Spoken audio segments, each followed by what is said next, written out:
SSS number 45. My name is Jem Johnson. I'm filming at Mornington Beach, and the topic of the day is how to manage injuries effectively. Everyone gets injured when they train. This is just the reality of exercise. If you train consistently, at some point you're going to cop a little injury. That's just how it is.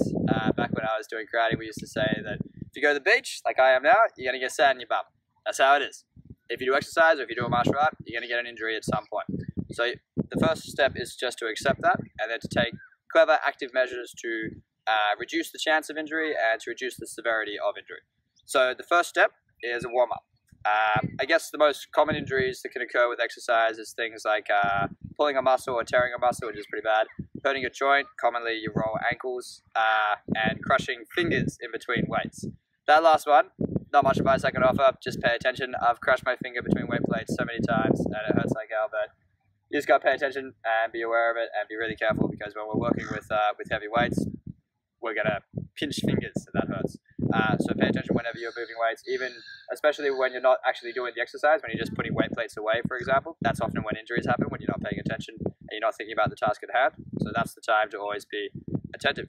The other two, muscles and joints, they can be, you can reduce the chance of injuring muscles and joints with effective warm-up strategies. So always start your workout with a bit of self-myofascial release, foam rolling. Foam rolling is amazing, gets blood into the muscle tissue, reduces your chance of injury, improves your fascia tissue, which is going to make you more elasticity in the muscle, and therefore less chance that you're going to pull something. So always start with foam rolling.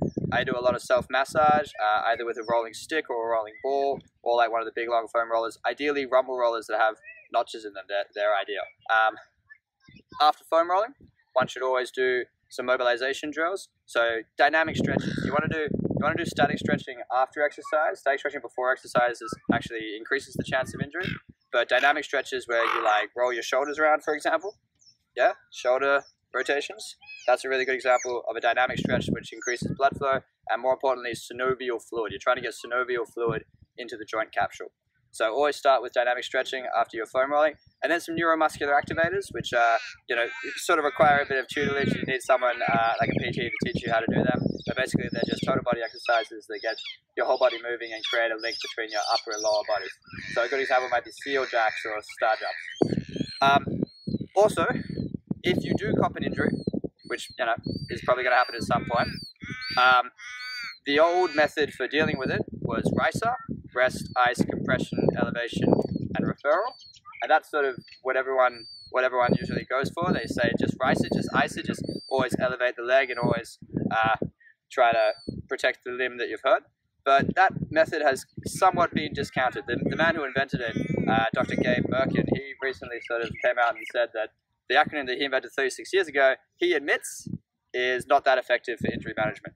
So while it has some good parts, compression is always a good idea, but it's basically been proving that icing an injury and elevating it is going to reduce blood flow, and therefore it's going to make something worse. So if you roll an ankle, for example, the answer to healing any injury is to get oxygenated blood flow to the injured site. So if you roll an ankle and you've done some ligament damage, you've got to get blood flow into the ligament. Now, ligaments receive about 1/10 of the blood flow as muscles, and therefore it's really hard to get blood into your ligaments and your joints. And the idea behind icing was that it would sort of restrict the blood flow to the joint and numb it and stop the pain, which it does do. And then after you take the ice off, the blood should rush back down to your joint and help heal it. It's not really how it works. It tends to just restrict blood flow, and this is less than ideal. You're just going to slow down your rate of healing.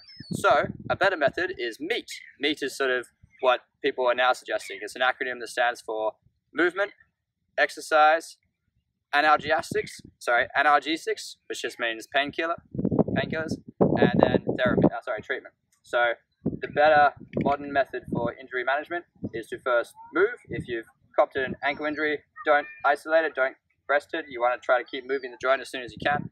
Exercise, and by that we mean specific exercises that are going to strengthen the muscles and the joints around that area.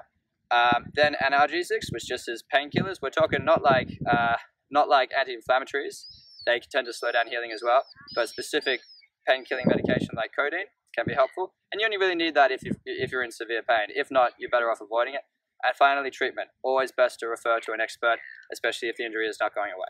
Cool. Hope that helps. See you next time. Good. Done. Next.